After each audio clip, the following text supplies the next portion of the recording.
अस्सलाम वालेकुम जी, मैं हूं मलिक तहसीन। आज अपनी एक नई वीडियो के साथ। आज की मेरी वीडियो का टॉपिक है पुर्तगाल के हवाले से मेरे पास आज दो न्यूज़ हैं, एक गुड न्यूज़ है और एक बैड न्यूज़ है। वीडियो शुरू करने से पहले जिन भाइयों ने मेरा चैनल सब्सक्राइब नहीं किया, सब्सक्राइब कर लें ताकि मेरे आने वाली इन्फॉर्मेटिव वीडियोज़ भी उन तक पहुँचती रहें।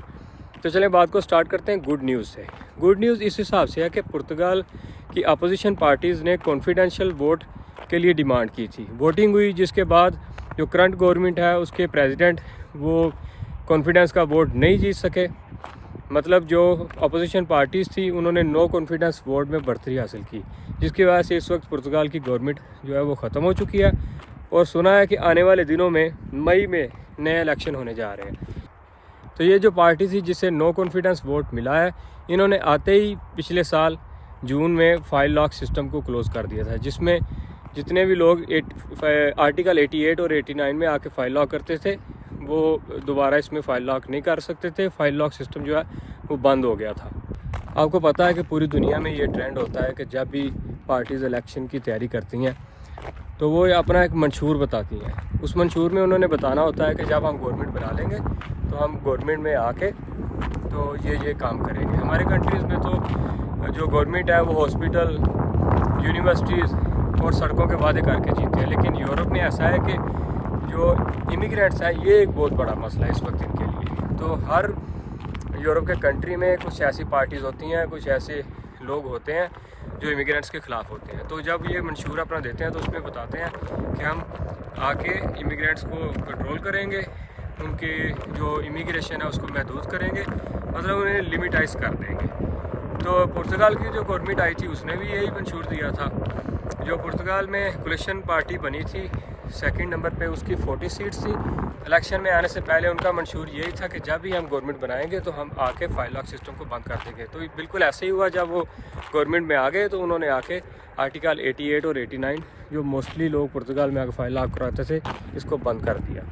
तो अभी ऐसा हुआ है कि ये गवर्नमेंट ख़त्म हो गई है, तो मई में दोबारा इलेक्शन होने जा रहे हैं। तो हो सकता है कि जो नई गवर्नमेंट आएगी वो इस फाइल लॉक सिस्टम को दोबारा रिव्यू करेगी।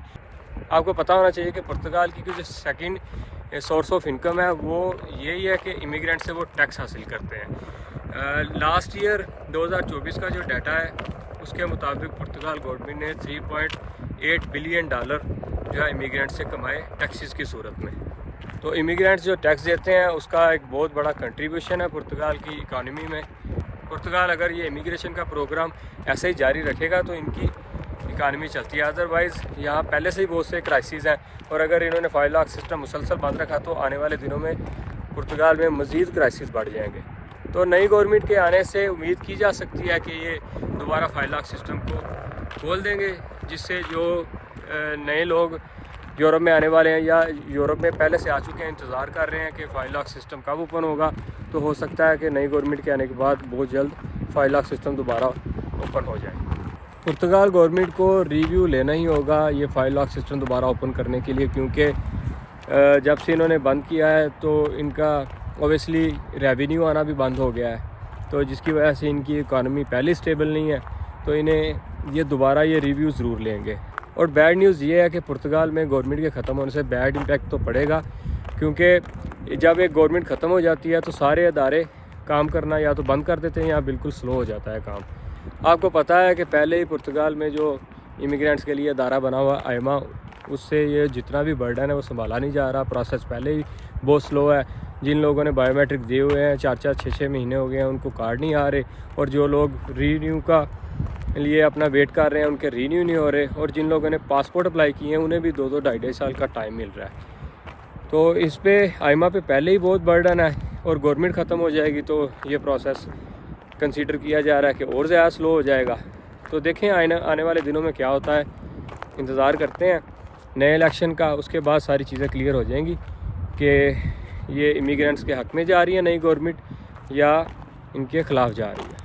बहरहाल ये तो बात की बातें हैं कि नई गवर्नमेंट आएगी उससे लोगों को फ़ायदा होगा या नुकसान होगा, ये तो बात की बात है। लेकिन इस वक्त अगर आप यूरोप में हैं या पुर्तगाल में मौजूद हैं तो आप कोशिश करें कि किसी तरीके से आपकी फ़ाइल आर्टिकल 92 में लॉक हो जाए। आर्टिकल 92 जो स्टडी का आर्टिकल है, इसमें वोकेशनल ट्रेनिंग कोर्स आपने करना होता है जिसमें आपको कार्ड भी बहुत जल्दी मिल जाता है। ये सारा प्रोसीजर आपका लॉयर करते हैं, तो आप इसकी इन्फॉर्मेशन लें अगर आप पुर्तगाल में हैं या यूरोप में है तो आप पुर्तगाल जाके किसी लॉयर से कंसल्ट करके तो अपने फ़ाइल 92 में लॉक करा सकते हैं। क्योंकि मेरी इन्फॉर्मेशन में है कि बहुत से ऐसे लोग हैं जिन्हें मैं एक दो को जानता भी हूँ और बहुत से ऐसे लोग हैं जिन्होंने कार्ड लिए हैं तकरीबन 3 से 4 महीने के अंदर उन्होंने आर्टिकल 92 में कार्ड लिए हैं। तो अगर आप यूरोप में बैठे हुए हैं तो आप आर्टिकल 92 में तैयारी करें।